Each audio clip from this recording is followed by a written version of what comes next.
Hey guys, it's Beck. Welcome back to my channel, Sassy Pigeon HQ, and I've got another Plan With Me video for you.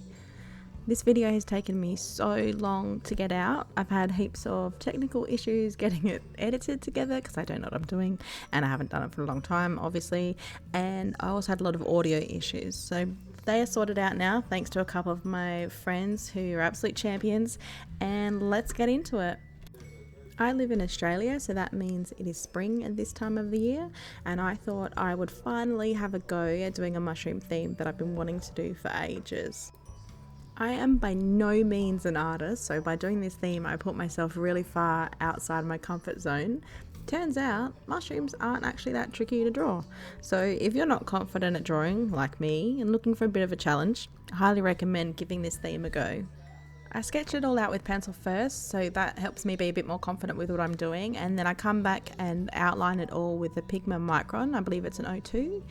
I know I want to colour this in after with textures, so if I use a Pigma Micron then the black ink won't smudge.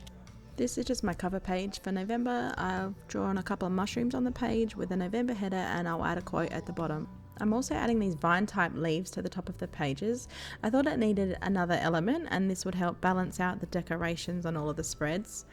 One other thing I did think about adding, which would be cute addition, was some butterflies, but I was at the limit of my capacity of trying new things, so I didn't add them. I think they'd look really sweet floating around or sitting on top of the mushrooms, but maybe next time. Side note guys, I want to apologise in advance. This theme took quite a long time to set up, and even with all the editing and the cutting out most of it, this video is still really long. It's like half an hour or something. I'll try not to talk for the whole thing, nobody wants that. But if you do happen to make it to the end, I really appreciate you. I just couldn't bring myself to split this up into two smaller videos, for example, that might have been easier to watch or more digestible. So it's incredibly long-winded, and I hope you enjoy it. Thanks for coming to my TED Talk. Meanwhile, I've chosen to do a really simple font for the headers and the titles. I do at some point come back and go over the font and all of the artwork a few times to give it more of a sketch look, rather than it just being simple straight line art. I think it gives it a little bit more of a whimsical look, and it also lends itself well if you make any mistakes. I'm going in now with a Tombow dual brush tip marker. I'm using colour 847 as my main colour for the tops of the mushrooms, and I thought it was just a pretty deep, vibrant red. It was exactly what I wanted. I'm going to shut up for a bit now while I colour in. See you on the flip side.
Next up, I'm going to use a Tombow colour 990 for colouring in the stems and the undersides of the mushrooms. The colouring in was also out of my comfort zone because I was trying hard to use the colouring in as a way to emphasise the shadows and the depth in the drawings, and I think it paid off nicely. You can see what I mean when I go in with multiple colours or even multiple layers of the same colour. On this page, I forgot to include the darker red shadowing on top of the mushrooms. I used a Crayola Super Tip. It was a bit more of a crimson colour. It was quite dark on the top, but I do go back and fix that. You'll see how I do the darker shadows for the mushrooms and blend that in other spreads after this one. For the vine leaves, I'm also using a combo of Crayola Super Tips and Tombows to colour them in. I also go in after and add some grasses to the bottom of the mushrooms, and I think that just helps ground them and adds a little bit of something extra. I find with creative projects like this, it's usually just a bit of a process of adding little things at a time along the way, slowly getting the balance right, get it closer to the aesthetic I'm going for, I suppose. Sometimes it's hard to know when to stop.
Just finishing this page off now with a quote that says, "Mushrooms are a reminder that sometimes growth happens in the shadows."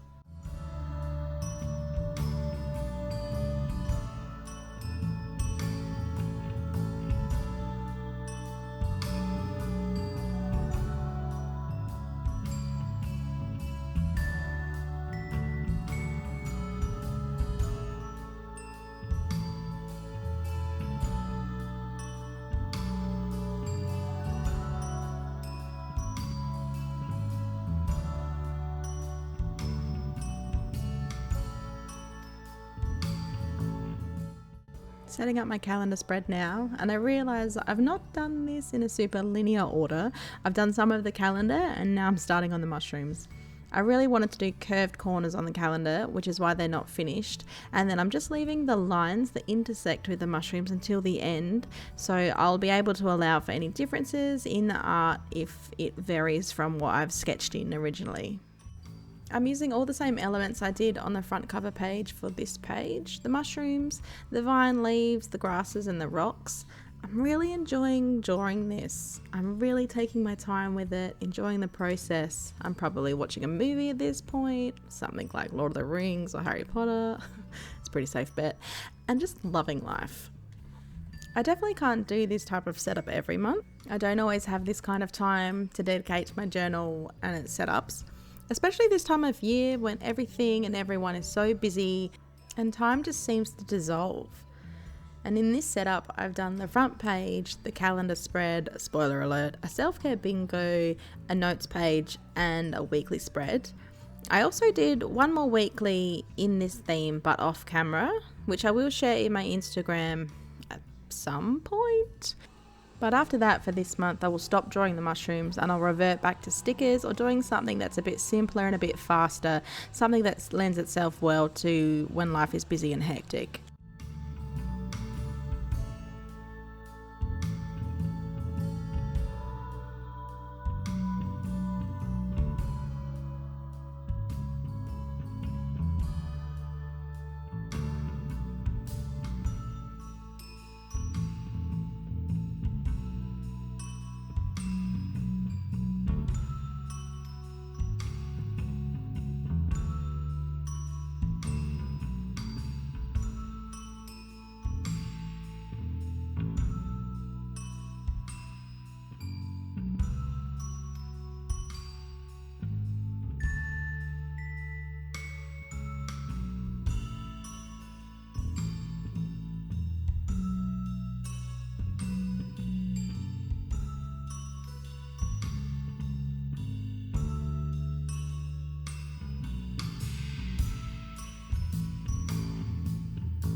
Can we all take a sec to just appreciate how cute this looks?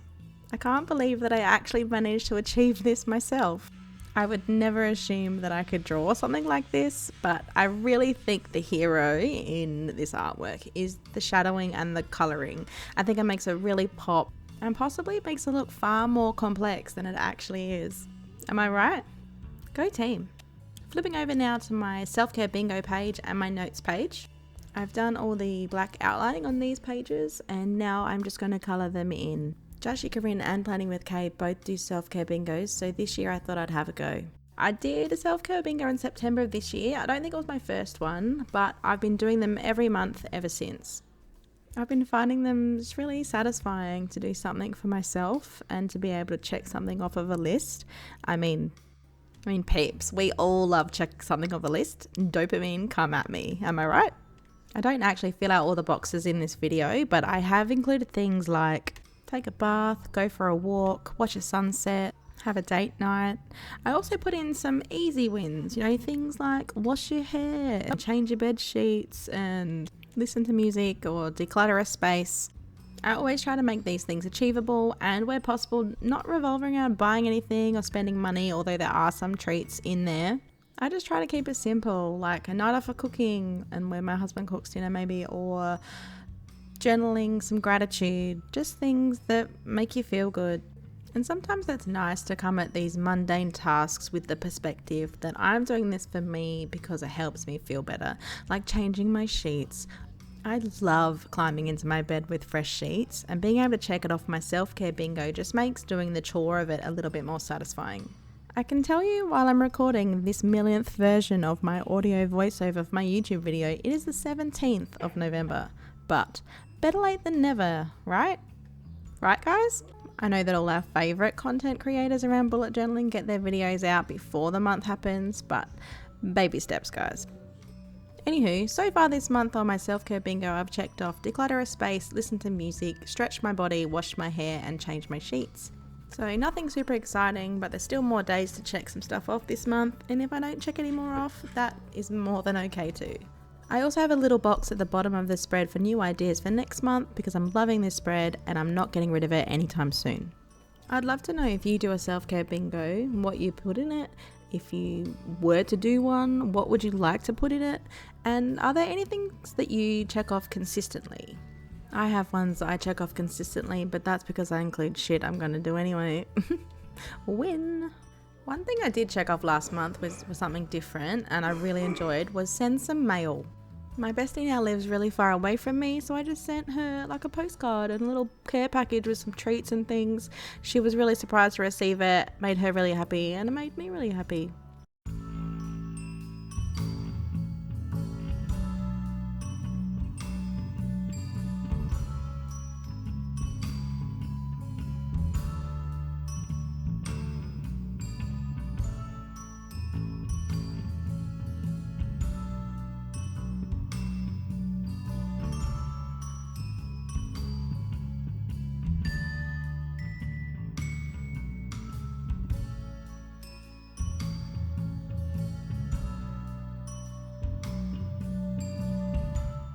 It's about at this point where I decide my mushrooms are just kind of hanging foul in the middle of the air and I want to ground them a little bit more.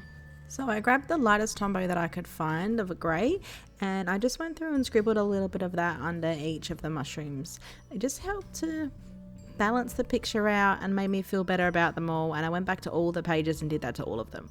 I'm so in love with these mushrooms, I just can't stop looking at them. Okay, on to the last spread. If you guys are still here, you're troopers. Love you. So I'm going to use this stencil. I think it's Fiskars brand. It came with this weird cutting device thing, which I don't use. But I have all the stencils still, and I thought this will work really well for my plan for this spread. I'm going to stagger and layer these squares across the page in different sizes to create like my weekly boxes and some boxes for habits and to-dos and notes, and there'll be boxes also that are dedicated just to decoration. Behind all the boxes I'm going to rule up a grid that'll look a bit like a notice board, and these will all be pinned up across the notice board, except it occurs to me now I didn't draw any pins or pegs or anything, but you get the idea. And I like what I've got going on, so we'll just roll with it.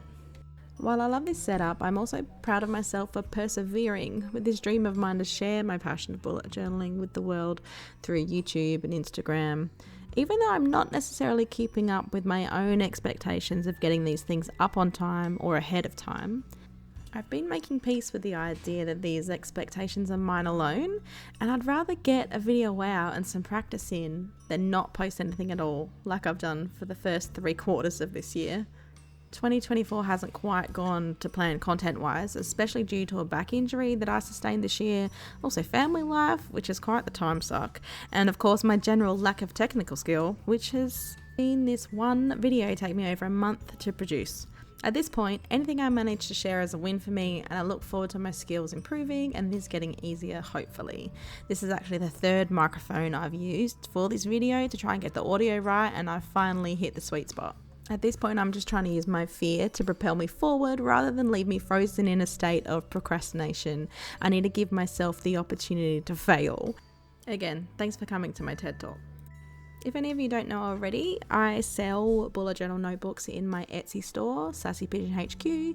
I'm Australian based. All of my notebooks are white paper with 160 GSM, 160 pages, 5mm dot grid, all the usuals, pocket in the back, 2 ribbons, you name it. Lots of designs to choose from, and they're pretty cool. Lots of very happy customers. The link will be in the description down below. I started selling them because I found it really hard from Australia to find a journal that had everything I wanted and was within the price range that I wanted. Once you start ordering them from overseas and you've got currency conversion and shipping, they get quite expensive. So I figured I couldn't be the only one in this boat, and I would source my own, which I have done, and now I've been selling them I think for about 2 years. So that's pretty exciting that you guys love them and I'm able to share them with you. I figured worst case scenario, I would just have a lifetime supply of journals for myself. But I'm really happy to offer this product to people, especially this side of the planet, who just want a quality product that doesn't take forever to arrive and is affordable, because if you're like me, I'm a tight ass. I don't want to pay for shit. Okay, that's a lie. Sometimes I like to buy stickers and stationery and things, but I don't want to pay huge amounts. I just can't justify it. It makes me feel guilty. And while I'm a big believer that any notebook is a good notebook, especially if you don't have anything else or can't afford anything else, which is totally fine, I just feel like I like a certain type of journal. I want it to feel a particular way. I want it to have nice thick paper, and that's okay too. Okay, back to the bullet journaling. Let's take a sec to look at how cute this little mushroom ornament thing that I've drawn is. I needed something to fill the space, and obviously this note board thing is not on the ground, so I couldn't just put a mushroom there. So I decided to hang it up. Isn't it cute? Time for colouring in and me to finally shut up for a bit.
Did I mention this is the last spread?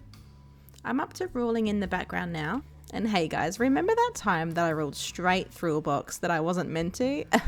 Me too. Great times. Ugh, annoying. I've left it in so I can show you guys how I go about fixing it. You'll see that in a sec. To fix it, I ended up just cutting out some paper from the back of the journal, and then I used a glue tape roller to tape that in over the line. That was the best I was going to do without complicating it more and trying to cut a square that's the right size and the right shape. And sometimes less is more, and the more you try to hide a mistake, the more obvious you make it, to the point where sometimes I don't even try to fix mistakes at all. I just leave them. But this particular time I was super frustrated, and I had just assumed that I was on the outside of the square, and nope, ruled straight through another one. Mistakes is all part of bullet journaling, and that's totally okay with me. Now I'm just going through and writing all of the headers in the top of the boxes. I tried to be a little bit strategic about which boxes were for what day in terms of size, so I tried to have bigger boxes for the weekends, except Tuesday is obviously massive, which doesn't need to be, and Sunday is quite small, but I will make do. And it's a sacrifice I'm willing to make for the balance of my bullet journal spread. I'll shut up now while you watch me fix my monstrosity.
Guys, we did it. Thank you for making it all the way to the end if you're still watching.